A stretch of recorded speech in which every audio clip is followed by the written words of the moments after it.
ಒಬ್ಬ state level champion ಮತ್ತು national athlete 3 surgeries, ಕೊನೆಗೆ ಹಣದ ಸಮಸ್ಯೆ. ಆದರೂ ಇಂದು ಸಾವಿರಾರು ಜನರಿಗೆ ಇನ್ಸ್ಪಿರೇಷನ್ ಆಗಿದ್ದಾರೆ. ಅದು ಯಾರಂತ ಗೊತ್ತಾ? ಬನ್ನಿ ನೋಡೋಣ. 2019 ಒಬ್ಬ ಸಾಮಾನ್ಯ ಹುಡುಗ ಸ್ಪೋರ್ಟ್ಸ್ ಫೀಲ್ಡ್ ಗೆ ಕಾಲಿಟ್ಟ. 100 ಮೀಟರ್ ಮತ್ತು 200 ಮೀಟರ್ ಓಟದಿಂದ ಆರಂಭವಾದ ಈ ಜರ್ನಿ ಅದೇ ವರ್ಷ ಜಾವ್ಲಿನ್ ಥ್ರೋ ನಲ್ಲಿ ರಾಜ್ಯ ಮಟ್ಟದಲ್ಲಿ 3ನೇ ಸ್ಥಾನ ಗೆಲ್ಲುವುದರೊಂದಿಗೆ ಹೊಸ ತಿರುವು ಪಡೆದುಕೊಂಡ. ಅಲ್ಲಿಂದ ಶುರುವಾಯಿತು ಇವರ journey. 2021 under 20s state level championship ನಲ್ಲಿ ಮೊದಲನೇ ಸ್ಥಾನ. ಆಮೇಲೆ junior nationals south zone competition.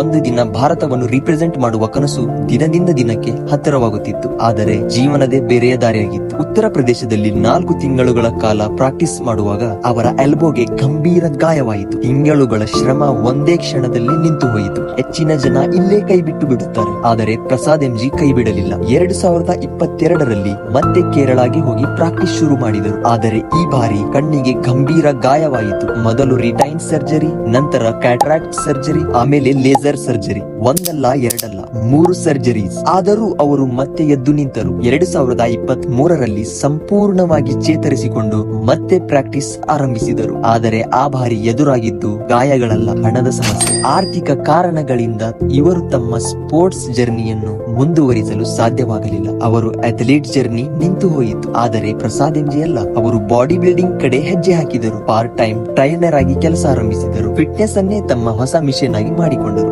ಇಂದು ಅವರು ಕೇವಲ ಒಬ್ಬ ಫಿಟ್ನೆಸ್ ಕ್ರಿಯೇಟರ್ ಅಲ್ಲ, ತಮ್ಮ ನಾಲೆಡ್ಜ್, ಎಕ್ಸ್ಪೀರಿಯನ್ಸ್ ಮತ್ತು ಸ್ಟ್ರಗಲ್ ಮೂಲಕ ಸಾವಿರಾರು ಜನರನ್ನು ಇನ್ಸ್ಪೈರ್ ಮಾಡುತ್ತಿದ್ದಾರೆ. ಪ್ರಸಾದ್ ಎಂಜಿ ಅವರ ಜರ್ನಿ ನಮಗೆ ಒಂದು ವಿಷಯ ಕಲಿಸುತ್ತದೆ: ಸೋಲು ಅಂತದ್ದು ಕನಸಿನ ಅಂತ್ಯ ಅಲ್ಲ, ಕೆಲವೊಮ್ಮೆ ಅದು ಹೊಸ ಅಧ್ಯಾಯದ ಆರಂಭ ಆಗಿರಬಹುದು. ಪ್ರಸಾದ್ ಎಂಜಿ ಅವರ ಜರ್ನಿ ನಿಮಗೆ ಇನ್ಸ್ಪೈರ್ ಆಗಿದ್ದರೆ ಈ ವಿಡಿಯೋಗೆ ಲೈಕ್ ಮಾಡಿ, ಶೇರ್ ಮಾಡಿ.